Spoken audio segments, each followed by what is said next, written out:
इस्लाम इरशाद फरमाते हैं शुरेबल खुमूर, शराब पीना आम हो जाएगा। आज शराब की कैसी लत लग गई है, आज जुए की कैसी लत लग गई है। जुआ जुआ होता है, चाहे ऑनलाइन खेलो चाहे ऑफलाइन खेलो, चाहे ड्रीम 11 में पैसे लगा करके खेलो, चाहे रमी सर्कल पे पैसे लगा करके खेलो, चाहे जंगली रमी पे पैसे लगा करके खेलो, चाहे लूडो में पैसे लगा करके खेलो, चाहे शतरंज में पैसे लगा करके खेलो, जुआ जुआ होता है। ऐ लोगों, रब कुरान में फरमाता है शराब और जुआ दोनों शैतानी काम है। और पैगंबर इस्लाम इरशाद फरमाते हैं, नबी ने इरशाद फरमाया है शराबी के ताल्लुक से, मेरे आका इरशाद फरमाते हैं कि शराबी को जब कब्र में दफन किया जाता है, उसका चेहरा काबे की तरफ करके आते हो, शराबी की कब्र खोल के देख लेना, उसका चेहरा अल्लाह काबे से फेर देता है। अल्लाह अकबर। हमको चाहिए कि हम अपने नबी को राजी करें, हम अपने रब को राजी करें। अल्लाह राजी, उसका रसूल राजी तो सब राजी। अल्लाह और उसका रसूल हमसे नाराज है, इसीलिए आज हम मुसीबतों के शिकार हो गए, इसीलिए आज हम परेशानियों ने हमारे घरों का दरवाजा घेर रखा है। आगे मेरे आका इरशाद फरमाते हैं वत्तुखिज़तिल क़ैनातु वल मआज़िफ़, और नाचने वाली रक्कासा को ला करके लोग घरों के दरवाजों पे नचवाएंगे। नबी ने 1450 साल पहले आज का मंजर पेश किया था कि आज ब्याह शादी के मौके पे देखो तो आज जब लड़के की शादी का मौका आता है तो इंसान कितने पैसे डांस पार्टी में खर्च करता है, इंसान कितने पैसे बैंड में खर्च करता है, आज कितने पैसे खर्च किए जा रहे हैं। अल्लाह अकबर। 50-50 हजार रुपए डांस पार्टियों में खर्च किए जा रहे हैं, 1-1 लाख रुपए का बैंड ला करके शादियों में खर्च कराया जा रहा है। ऐ लोगों, याद रखना, ये डांस पार्टी और ये नाच गाना क्या है। नबी ने 1450 साल पहले फरमाया था वत्तुखिज़तिल क़ैनातु वल मआज़िफ़, नाचने वाली रक्कासा को ला करके लोग घरों के दरवाजों पे नचवाएंगे। अल्लाह ने बेटा दिया है, अल्लाह ने नूरे नजर दिया है, अल्लाह ने चश्मो चराग दिया है, अल्लाह का शुक्र अदा करते। मौला, किसी के घर में तो चराग जलाने वाला नहीं है, तूने मेरे घर में चराग जलाने वाला तो दिया है। अल्लाह अकबर। बेटा क्या मिल गया, ऐसा लगता है जैसे कुदरती भीख मांगने का लाइसेंस मिल गया हो, कुदरती भीख मांगने का परमिट मिल गया हो। एक बेटा मिल गया, अल्लाह का शुक्र अदा करना चाहिए था, लेकिन जब उसकी शादी का मौका आता है, कितने घरों में जाकर के कितनों की बददुआएं लेने का सबब बनते हैं हम, कितनी लड़कियों को रिजेक्ट करके आते हैं। ऐ लोगों, अगर तुमको रिश्ता जोड़ना नहीं था तो उस गरीब के घर पे खाया क्यों? 5-5, 6-6 लोग जाकर के एक टाइम नाश्ता, दोपहर में खाना। अल्लाह अकबर। उस गरीब का खर्चा कराया जाता है।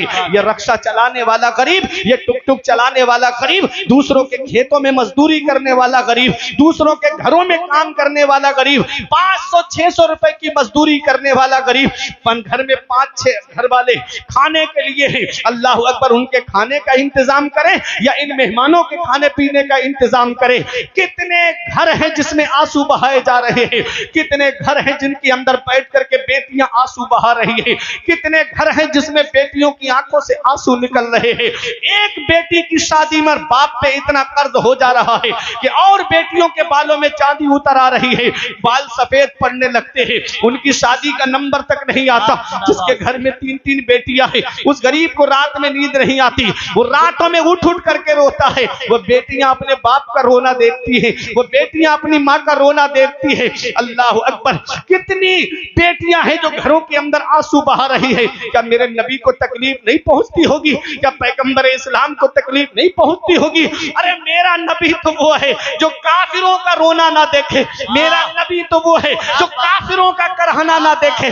जंगे बदर के मौके पे जब 70 कैदियों को गिरफ्तार करके लाया गया, कोई जेल नहीं थी मुसलमानों की, मस्जिद नबवी के सहन में लिटा दिया गया। उसमें नबी के सगे चाचा हजरत अब्बास भी थे, उनके बंद कस के बंधे हुए थे। मेरे आका थोड़ी देर आराम के लिए लेटे, नबी के कानों में करहाने की, रोने की आवाज आई। मेरे आका हुजरे से बाहर तशरीफ लाए, सहाबा को हुक्म देते हैं, ऐ मेरे सहाबा, इनके बंद खोल दो, इनके करहाने से मुझे तकलीफ पहुंच रही है, इनके रोने से मुझे तकलीफ पहुंच रही है। वो मेरा नबी जो काफिरों का रोना ना देखे, वो मेरा नबी जो काफिरों का करहाना ना देखे। बताओ, जब मुस्लिम बेटियां घरों में जहेज की वजह से आंसू बहाती होंगी तो मेरे नबी को कितनी तकलीफ पहुंचती होगी, पैगंबर इस्लाम को कितनी तकलीफ पहुंचती होगी।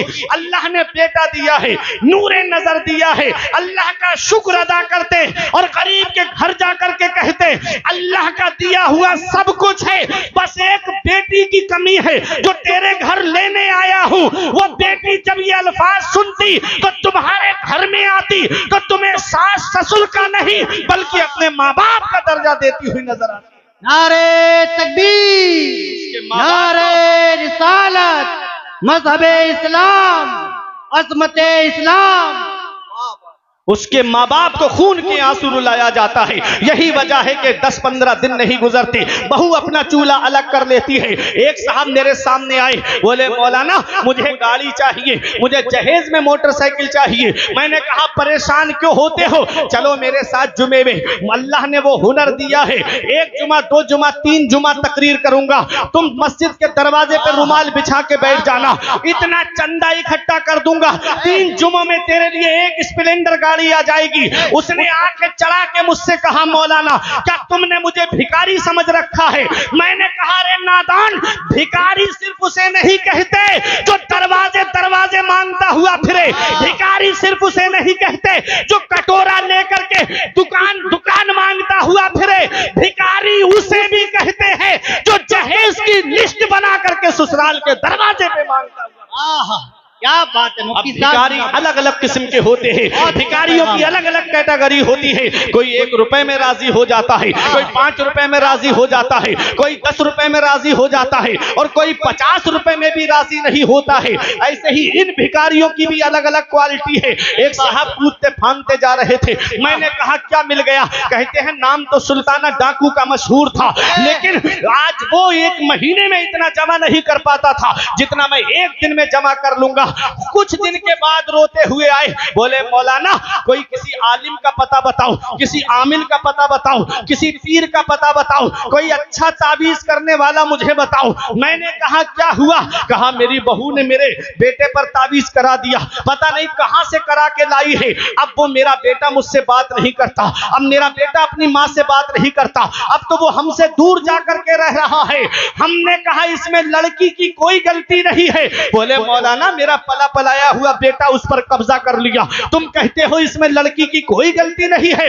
मैंने कहा जब कोई इंसान किसी चीज को खरीदता है तो जो उसकी कीमत अदा करता है उस पर कब्जा उसी का तो माना जाता है। तुमने अपने बेटे की बोली लगवाई थी, उसके बाप ने खरीद करके उससे तुमको तुम्हारे बेटे को खरीद करके उसको दिया है, अब उस पर उसका कब्जा नहीं होगा तो बताओ किसका कब्जा होगा। हमने कहा जालिम हम मांगने से मना नहीं करते, तुझे मांगना ही है, तू मांग, मांगना मोमिन की शान है। हम तुझे मांगने से मना नहीं करते, मगर कहां मांगना चाहिए ये भी तो जरा सुन ले। अब आप खामोश नहीं रहोगे। हमने कहा मांग, मांगने से मना नहीं करते, लेकिन कहां मांगना चाहिए ये फुरकान मंजरी से मत पूछो, ये कारी मोहम्मद अली फैजी से मत पूछो, ये मौलाना सज्जाद से मत पूछो, ये सैयद मुकीमुर रहमान से मत पूछो, ये नकीब अहले सुन्नत कारी हसन रजा बरेलवी से मत पूछो, ये मौलाना सद्दाम से मत पूछो कि हम कहां मांगे, किससे मांगे। अरे चलो बरेली की सरजमीन पर आला हजरत से पूछो हम किससे मांगे, कौन हमें देगा। तो गुंबदे रजा से आवाज आती है कौन देता है, देने को मुंह चाहिए, कौन देता है, देने को मुंह चाहिए, देने वाला है सच्चा हमारा। बोले नारे तकबीर, नारे रिसालत, मसलके आला हजरत, फैजाने आला हजरत मुफ्ती फुरकान मंजरी बरेली शरीफ। कौन देता है, देने को मुंह चाहिए, देने वाला है सच्चा हमारा नबी। अरे ये ससुराल वाले देंगे तो 1 साल में खत्म हो जाएगा और नबी देंगे तो फिर वो खत्म नहीं होगा। अरे हातिम ताई के पोते ने एक आले रसूल से कहा, एक सैयद से कहा मेरा दादा वो है जो 7 दरवाजों से बांटता है और बांटने की शान ये है कि लेने वाला साइल एक दरवाजे पे लेता है, जब दूसरे पे आए तब भी देता है, तीसरे पे आए तब भी देता है, चौथे पे आए तब भी देता है। अल गरज 7 दरवाजे दरवाजों पर आ जाए तब भी मेरा दादा मना नहीं करता है। तो आले रसूल ने कहा, सैयद ने कहा, वो तेरा दादा है दादा जो 7 दरवाजों से बांटता है, तब भी साइल का सवाल पूरा नहीं होता है। अरे मेरा नाना वो है जो एक दरवाजे से बांटता है, एक चौखट से बांटता है, और मांगने वाला एक बार मेरे नाना की चौखट पे आ जाए वो कयामत तक किसी के सामने हाथ नहीं फैलाता है। वाह क्या जूदो करम है शहे बतहा तेरा, वाह क्या जूदो करम है शहे बतहा तेरा, नहीं सुनता ही नहीं मांगने वाला तेरा। वाह वाह वाह, मुफ्ती साहब जिंदाबाद। क्या नहीं पैगाम है। सुनता ही नहीं, बहुत अच्छा पैगाम। मांगने वाला तेरा।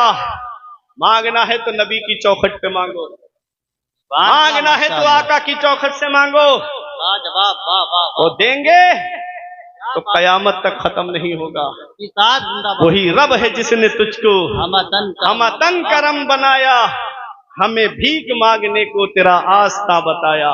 तुझे हमद है खुदाया, सुभान अल्लाह, तुझे माशाअल्लाह। हमद है खुदाया। बहुत अच्छा पैगाम। मांगना है तो अपने आका से मांगो, रब की बारगाह में आकर मांगो। इन उलमा से पूछो, आका को जब भी कोई अहम मामला पेश आता तो हुजूर किसी के कांधे पे सर रख के नहीं रोते थे। कभी नहीं देखा तारीख में कि हुजूर ने किसी के कांधे पे सर रख के रोए हों हुजूर। तफसीर जलालैन में मैंने पढ़ा कि जब भी हुजूर को अहम मामला पेश आता, आप मस्जिद में जाते, अल्लाह की इबादत करते, अपने रब के सामने आंसू बहाते। होनी बुजुर्ग वालों, बंदे के सामने रोगे तुम्हारी कमजोरी जाहिर हो जाएगी, अल्लाह की बारगाह में रोगे अल्लाह तुम्हारे मर्तबे भी बुलंद कर देगा, तुम्हारी परेशानी भी दूर करेगा। सुभान अल्लाह, माशाअल्लाह। या अय्युहल इंसान, ऐ इंसान, मा गर्रका बिरब्बिकल करीम, करम करने वाले रब से तुझे किस चीज ने धोखे में रखा। अल्लज़ी खलक़का फसव्वाका फअदलक, वो अल्लाह है जिसने तुझे पैदा किया तो तेरे अंदर कोई कमी नहीं रखी, बराबर इंसाफ फरमाया। हाथ बराबर दिए, छोटे बड़े नहीं दिए, पैर बराबर दिए, छोटे बड़े नहीं दिए, आंखें बराबर देखने वाली अता फरमाई, छोटी बड़ी देखने वाली नहीं दी, कान बराबर सुनने वाले अता फरमाए। उस रब ने 2 आंखें अता की, 2 कान अता किए, 2 हाथ अता किए, 2 पैर अता किए, जुबान मुंह एक दिया, दिल एक दिया। क्यों? जुबान मुंह एक, दिल एक। इस मुंह से गाने नहीं गाना है, इस मुंह से फिल्मों के डायलॉग नहीं बोलना है, इस मुंह से किसी को गाली नहीं देना है, इस मुंह से अल्लाह की पाकी बयान करना है। सुभान अल्लाह। इस मुंह से अपने रब की हम्दो सना बयान करना है। सुभान अल्लाह। इस दिल में नबी की मोहब्बत को बसाना है, इस दिल में नबी की मोहब्बत को बसाना है। खुदा एक पर हो तो एक पर मोहम्मद, अगर कल्ब अपना दोबारा करूं मैं। वाह। फी अय्य सूरत मा शाअ रक्कबक, वो अल्लाह है जिसने जिस सूरत में तुमको चाहा उसमें तरकीब दिया। आदम अलैहिस्सलाम से लेके अब तक, अब से लेके सुबह कयामत तक अल्लाह ने किसी को एक सा पैदा नहीं किया, सबको अलग अलग सूरतों में पैदा किया। है कोई ऐसा जो पानी पर तस्वीर बना दे? है कोई ऐसा जो पानी पर तस्वीर बना दे? कोई पानी पे फोटो बना सकता है? तमाम बढ़ाई है अल्लाह के लिए कि जो एक नापाक नुत्फे से खूबसूरत इंसान को पैदा कर। अपने रब की इबादत करो, अपने रसूल से सच्ची मोहब्बत करो, आपस में इत्तिहाद और इत्तेफाक के साथ में रहो, उलमा की कद्र करो, आलिमों से मोहब्बत करो, आलिमों की बातें सुनने वाले बन जाओ। परवरदिगार आलम की बारगाह में दुआ है, मेरे कुछ अर्ज करने में सबकत लिसानी की वजह से या बतकाज़ा बशरियत कोई गलती हो गई हो तो इन उलमा को गवाह बना के मैं तौबा करता हूँ। अस्तगफिरुल्लाह रब्बी मिन कुल्ले ज़ंबियों व अतूबु इलैह। कलमा तैयब पढ़ें, ला इलाहा इल्लल्लाहु मुहम्मदुर रसूलुल्लाह सल्लल्लाहु अलैहि वसल्लम। ये जिंदगी सवारी दिलशाद कीजिए, लम्हात जिंदगी के ना बर्बाद कीजिए। जब मकसद हयात इबादत खुदा की है, पढ़िए नमाज, मस्जिदें आबाद कीजिए। सभी के सामने एक दिन जरूर आता है, ये हुस्न फानी है लेकिन गुरूर आता है। किसी क्रीम से पाउडर से कुछ नहीं होता, नमाज पढ़ने से चेहरे पे नूर आता है। वाह रही गली तो फूल खिलेंगे, जिंदगी बाकी रही तो फिर मिलेंगे। अस्सलाम।